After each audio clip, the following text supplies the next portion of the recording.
विषय के रूप में हड़प्पा संस्कृति की सामान्य विशेषताओं की तरफ परिचर्चा करेंगे। साथ ही हड़प्पा के विभिन्न महत्वपूर्ण नगर एवं उनके नगर नियोजन की योजनाओं के बारे में और हड़प्पा में निर्मित महत्वपूर्ण इमारतों के बारे में परिचर्चा करेंगे। आइए इस वीडियो लेक्चर की शुरुआत करते हैं। इस वीडियो लेक्चर के तहत हम सामान्यतः निम्नलिखित टॉपिकों के अंतर्गत महत्वपूर्ण विषय की परिचर्चा करेंगे। सर्वप्रथम हम हड़प्पा संस्कृति की पृष्ठभूमि या बैकग्राउंड को समझेंगे। उसके बाद इस वीडियो लेक्चर के तहत हम मुख्यतः हड़प्पा संस्कृति की सामान्य विशेषताओं के बारे में परिचर्चा करेंगे, जिसके तहत हम नगर योजना और इमारतों के बारे में बात करेंगे। साथ ही इसी क्रम में हम हड़प्पा, मोहनजोदाड़ो, लोथल, चनूदड़ो जैसे महत्वपूर्ण नगरों के बारे में भी हम परिचर्चा करेंगे। उनकी महत्वपूर्ण विशेषताओं को समझते हुए आगे बढ़ेंगे।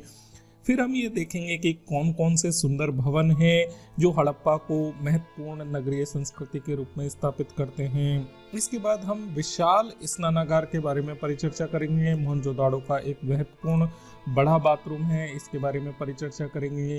फिर हड़प्पा संस्कृति को बहुत ही यूनिक बनाने वाली एक महत्वपूर्ण विशेषता थी इसकी सड़कें जो एक दूसरे को समकोण पर काटती थी। फिर हड़प्पा योजना वर्तमान शहरीकरण की व्यवस्था से बहुत आगे थी नालियों के क्रम में। इनको समझते हुए हम आगे बढ़ेंगे। आइए एक एक करके सिलसिलेवार तरीके से विभिन्न विशेषताओं को समझते हुए हड़प्पा के विषय में हमारे ज्ञान की परिवर्धी करते हैं। सर्वप्रथम हम हड़प्पा संस्कृति का एक सामान्य परिचय लेते हैं ताकि वीडियो को और वीडियो के आगे के बारे में चीज़ों को हमें समझने में आसानी मिलेगी। भारत का इतिहास सिंधु घाटी सभ्यता से वस्तुतः प्रारंभ होता है, जिसे हम हड़प्पा सभ्यता के नाम से जानते हैं।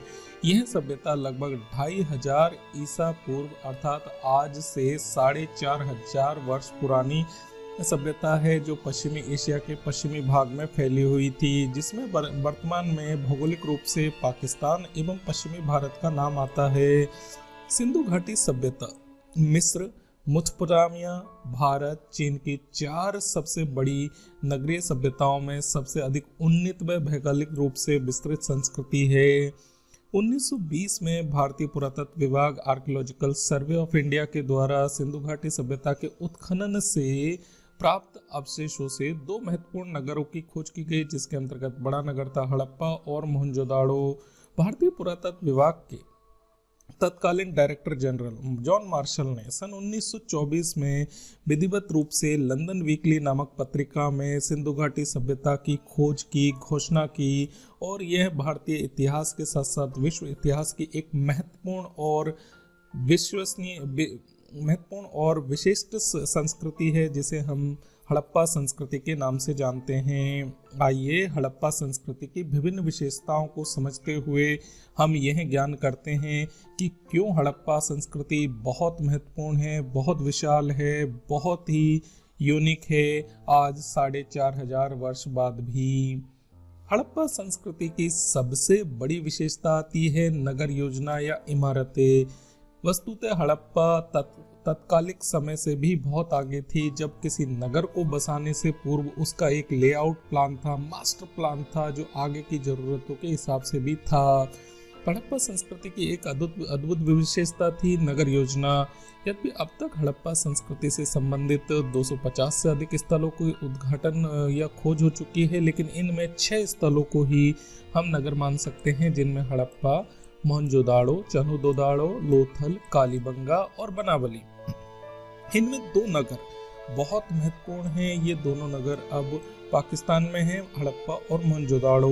इन दोनों में करीब 483 किलोमीटर का फासला है। इन दोनों नगरों को सिंधु नदी परस्पर जोड़ती है। उसमें अपने दुर्ग थे, संभवतः जहां शासक वर्ग के सदस्य रहते थे। हड़प्पा संस्कृति के प्रसिद्ध नगरों एवं इमारतों का विस्तृत विवरण देना उचित ही प्रतीत होता है।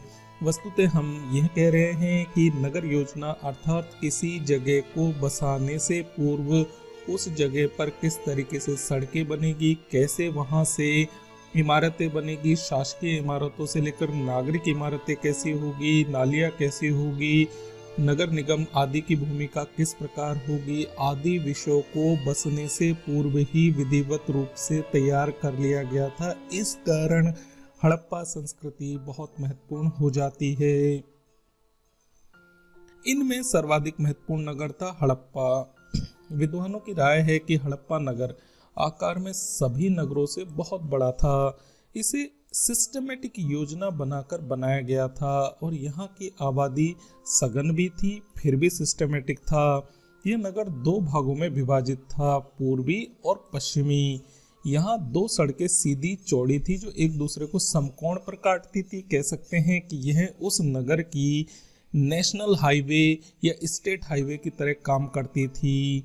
इस नगर के चारों तरफ एक विशाल दीवार बनी हुई थी। यहाँ के लोग पक्की ईंटों के मकान में रहते थे। वस्तुतः हड़प्पा एक ऐसा नगर था जो दो भागों में बटा हुआ था, पूर्वी और पश्चिमी। और इस नगर के बीचों बीच में दो सीधी एवं बहुत चौड़ी सड़कें थी जो एक दूसरे को 90 डिग्री के एंगल पे काटती थी। और यह नगर चारों तरफ से सुरक्षा के दृष्टिकोण से विशाल दीवारों से घिरा हुआ था, प्राचीर के रूप में। इस नगर की अर्थात हड़प्पा की सड़कें और गलियां इस प्रकार बनाई थी कि हवा चलने से वे अपने आप स्वच्छ हो जाती थी। हड़प्पा के मकान मोहनजोदाड़ो के मकान से छोटे थे। हड़प्पा में एक विशाल इमारत मिलती है, संभवतः यह एक किला था। किले में प्रवेश का मुख्य द्वार उत्तर में था। इस शहर के मध्य एक अन्न भंडार है, श्रमिक आवास और ईंटों से जुड़े गोल चबूतरे थे। सामान्य आवास के क्षेत्र के दक्षिण में कब्रिस्तान भी प्राप्त हुआ है। वस्तुतः हड़प्पा एक ऐसा नगर है जिसे अब दूसरे बड़े शहर हड़प्पा संस्कृति के मोहनजोदाड़ो के बारे में परिचर्चा करते हैं। हड़प्पा की भांति यह नगर भी सिस्टमैटिक तरीके से बनाया गया था। इस नगर का आकार लगभग 1 वर्ग मील है। यह भी 2 खंडों में विभाजित है, पश्चिमी नगर एवं पूर्वी नगर। पश्चिमी खंड अपेक्षाकृत छोटा है और इसके बारे में इतिहासकारों का एक बड़ा मत यह माना जाता है कि पश्चिमी नगर संभवतः शासक वर्ग का था और पूर्वी भाग संभवतः आम नागरिकों का था और पश्चिम से ही शासित होता था नगर का पूर्वी भाग।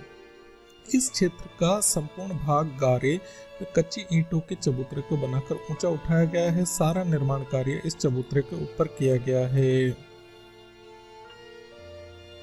मोहनजोदाड़ो की मुख्य सड़क 10 मीटर चौड़ी है और 400 मीटर लंबी है। यहाँ के मकान सड़क से बड़े होते थे जो सड़कों के किनारे सीधी पंक्ति में पक्की ईंटों से बनाए जाते थे। यद्यपि अधिकतर मकान 1 मंजिल के थे, किंतु हाँ, मोहनजोदाड़ो में कुछ ऐसे मकान भी मिलते हैं जिनमें 1 से अधिक मंजिलें, 3 तक मंजिलें भी मिलती है।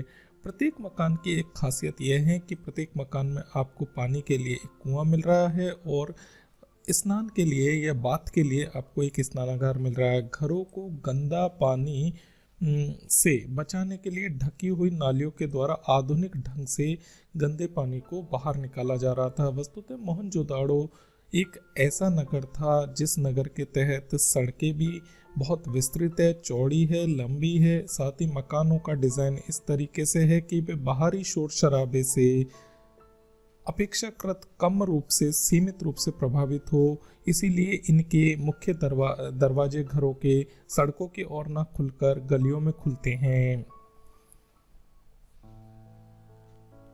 हड़प्पा सभ्यता का एक बहुत महत्वपूर्ण औद्योगिक नगर के रूप में हमारे सामने आता है चंदोदड़ो, जो मन के बनाने के कारखानों के लिए जाना जाता था। यह बहुत अधिक निर्माण कार्य के लिए जाना गया और यह एक निर्यात नगर भी के नाम से भी हड़प्पा सभ्यता में जाना जाता है। लोथल, इस नगर की बस्ती की दीवार कंप्लीट रूप से घिरी हुई है। इसमें एक इमारत मिली है जो पुरातत्वविदों के अनुसार एक बंदरगाह थी। यह इस बात की भी संकेत करती है कि लोथल एक महत्वपूर्ण व्यापारिक केंद्र रहा होगा जहां विदेशियों की नावें भी आती थी। इसके अलावा लोथल में हमें मेसोपोटामिया की कुछ मोहरें भी मिली है जो संकेत करती है कि पूर्ण रूप से यहाँ पर वस्तुओं का लेन देन आदान प्रदान होता था। और लोथल का गोदीबाड़ा तत्कालिक समय का एक विशाल गोदीबाड़ा या बंदरगाह था। हड़प्पा सभ्यता का अन्य बहुत ही महत्वपूर्ण नगर आता है कालीबंगा। यह स्थान घग्गर या सरस्वती नदी के किनारे अब स्थित है। इसमें दो टीले मिले हैं, पूर्वी टीला और पश्चिमी टीला। वहाँ पर कुछ स्नानागार, कुएं, अग्निकुंड व मिट्टी के बर्तन भी मिले हैं। कालीबंगा के पूर्वी टीले की योजना मोहनजोदाड़ो की योजना से मिलती जुलती है, परंतु इन दोनों में अंतर यह है कि कालीबंगा के घर कच्ची ईंटों के बने हुए हैं और यहाँ पर कोई स्पष्ट घरेलू या शहरी जल निकास प्रणाली भी नहीं थी।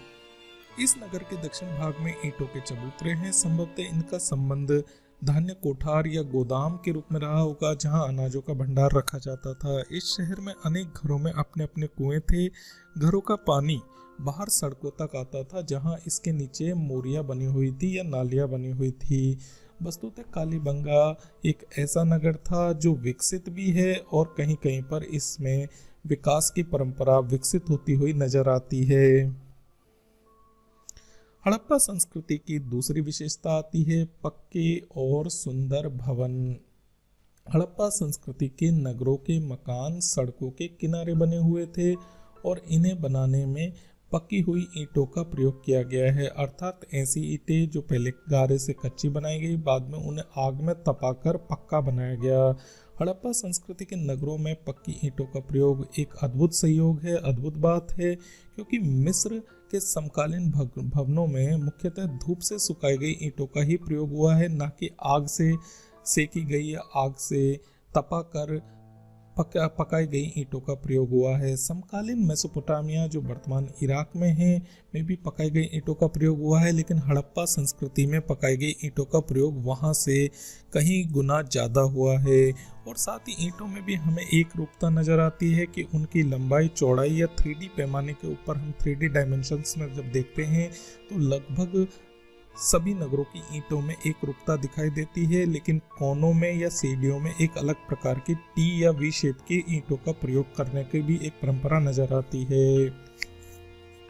कुछ मकानों में एक से अधिक मंजिलें हैं। प्रत्येक मकान में सामान्यतः एक कुआं है जहां से पानी लिया जा सकता है, एवं सामान्यतः स्नानागार के लिए एक स्थान है जिसे कुएं से पानी के माध्यम से जोड़ा गया है। मकानों की नालियों के द्वारा गंदा पानी शहर से बाहर एक बड़ी नाली के माध्यम से बाहर गिरता था। हर मकान में प्रकाश व शुद्ध वायु के लिए खिड़कियां व रोशनदान होते थे। खुदाई में मिले खंडरों को देखकर विद्वानों ने अनुमान लगाया है कि किस सभ्यता के 8 मीटर तक ऊंचे थे मकान। साधारणतः मकानों की दीवार 2-2 मीटर तक होती थी।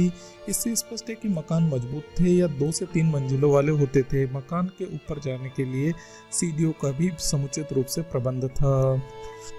इस प्रकार हम ये देखते हैं कि इनके मकान मंजिलों में बने हुए थे। साथ ही इनमें बड़ी महत्वपूर्ण बात यह थी, जो पर्यावरण के दृष्टिकोण से एवं स्वास्थ्य के दृष्टिकोण से बहुत महत्वपूर्ण थी, कि पर्याप्त रूप से रोशनी आए सूर्य की एवं शुद्ध वायु आए, जिसके माध्यम से लोगों का जीवन स्वस्थ रहे। हड़प्पा संस्कृति की एक बड़ी विशाल और महत्वपूर्ण संरचना के रूप में हमें मोहनजोदाड़ो का एक विशाल तालाब नजर आता है, जिसे विशाल स्नानागार कहा जाता है। यह मोहनजोदाड़ो के पश्चिमी दुर्ग में अवस्थित है। यह स्नानागार लगभग 11.88 मीटर लंबा है, वह 7.1 मीटर चौड़ा है और इसकी गहराई भी 2.45 मीटर है। विद्वानों की राय है कि इस विशाल स्नानागार का प्रयोग धार्मिक अनुष्ठानिक स्थानों के रूप में पूजा पाठ या साल में किसी विशेष महीने या एक महीने में किया जाता होगा। हम परवर्ती भारतीय इतिहास में देखते हैं कि धार्मिक उत्सवों पर ऐसे सार्वजनिक स्नानों का बड़ा महत्व रहा है। तालाब के चारों ओर छोटे छोटे कमरे बने हुए थे। पानी तक पहुंचने के लिए सीढ़ियां बनी हुई थी। यह तालाब पक्की ईंटों का बना हुआ था तथा इसकी दीवारों एक मोटी राल या बिटमिन के लेप से प्लास्टर से ढकी हुई है। तालाब की दीवारों पर इतना मोटा प्लास्टर इसलिए किया गया है ताकि उसमें नमी ना पहुंचे। अतः यह एक अद्भुत संरचना है प्राचीन भारतीय इतिहास की। जिस समय मनुष्य या मानव जीवन ने अपने विकास के क्रम में रहना, बसना, समाज, संस्कृति आदि को सीखा था, वहाँ वो एक ऐसी संरचना को विकसित कर रहा है जो सार्वजनिक उपयोग के लिए काम में आ रही है और वह अपनी लंबाई, चौड़ाई, गहराई में अद्भुत है एवं उसका प्रयोग अनुष्ठान या धार्मिक उत्सवों के रूप में किया जाता रहा होगा। चौथी हड़प्पा संस्कृति की बहुत महत्वपूर्ण विशेषता आती है इन नगरों की सड़कें और गलियां चौड़ी भी थी और एक दूसरे को समकोण पर काटती भी थी। मोहनजोदाड़ो की मुख्य सड़क लगभग 400 मीटर लंबी है और 10 मीटर तक चौड़ी है। वे या तो उत्तर दक्षिण की ओर या पूर्व पश्चिम की ओर सीधी जाती ही थी। इस प्रकार हम कह सकते हैं कि ये सड़कें एक दूसरे को चेस बोर्ड पैटर्न पर काटती है, जो संपूर्ण नगर को वर्गाकार या आयताकार ब्लॉकों में बांट देती है, जिसके माध्यम से जो संरचना बनती है वो एक ऐसी संरचना बनती है जिसके माध्यम से आवागमन, यातायात तथा निगरानी और प्रबंधन नगर का बहुत आसानी से किया जा सकता है एवं नागरिकों को भी बहुत सारी सुविधा स्वतः ही प्राप्त हो जाती है, जिसमें किसी भी प्रकार के आपसी टकराव से या सीमाओं के घिराव से बचा जा सकता था। मुख्य सड़कों के साथ साथ अन्य छोटी सड़कें भी होती थी जिनकी चौड़ाई 2 से 3 मीटर तक पर्याप्त मात्रा में होती थी। इतिहासकार मैके का एक मत है कि ये सड़कें गलियां इस प्रकार बनी हुई थी कि चलने वाली वायु एक कोने से दूसरे कोने तक नगर को स्वयं ही साफ कर दे, जो उस काल के नगर निर्माता या मास्टर प्लान बनाने वाले नगरकार की एक अद्भुत सोच और समझ को बताती है कि उसने वायु के प्रवाह के अनुरूप नगरों का या नगर के अंदर घरों का और सड़कों का विकास को बढ़ावा दिया। सड़कें बीच से उठी हुई बनाई जाती थी ताकि वर्षा का पानी उन पर ना रुके और स्वतः ही बहकर नाली की ओर चला जाए, अर्थात वाटर का नेचुरल फ्लो ऑफ वे के रूप में उन्हें बनाया जाता था। हड़प्पा संस्कृति की अंतिम और सर्वाधिक महत्वपूर्ण विशेषता है इसकी नालियाँ जिस तरह की हमें आज के नगरों में आवश्यकता है उस तरह की नालियाँ हमें हड़प्पा संस्कृति में दिखाई देती है। सिंधु घाटी सभ्यता की सबसे बड़ी और चकित कर देने वाली विशेषता थी इसमें घरों के गंदे पानी और वर्षा के पानी को नगर से बाहर ले जाने के लिए बनाई गई नालियाँ। कुछ नालियाँ तो 9-9 इंच तक बड़ी है, चौड़ी है, 1 फुट तक गहरी है, परंतु कुछ नालियाँ इससे दुगनी चौड़ी भी है। बड़ी नालियाँ पत्थर की बनी हुई थी, छोटी नालियाँ पक्की ईंटों की और मिट्टी की और चूने की बनी हुई थी।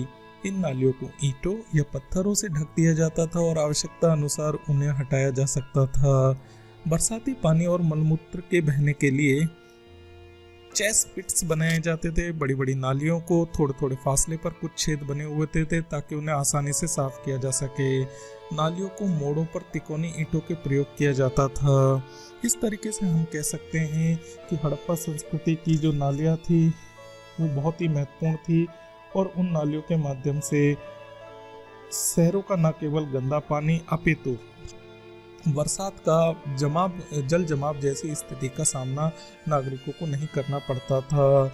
इस प्रकार हमने इस वीडियो लेक्चर में देखा कि हड़प्पा संस्कृति को महान बनाने वाली उसकी विशेषताएं थी, उसके नगर से संबंधित विशिष्ट संरचना जिसमें नगरों का एक लेआउट था, मास्टर प्लान था। फिर हमने देखा कि नगरों के अंदर घरों की बसावट किस तरीके से है। फिर हमने देखा कि बसावट को आसान करने वाली अर्थात यातायात या व्यवस्था को प्रबंधन को आसान बनाने वाली व्यवस्था थी उसकी सड़कें और सड़कों को जोड़ने वाली उप सड़कें। इसी तरीके से हमने देखा कि घरों के गंदे पानी को या फिर वर्षा के पानी को बाहर निकालने के लिए बनाई गई नालियाँ इसे बहुत महत्वपूर्ण बनाती है। Thank you.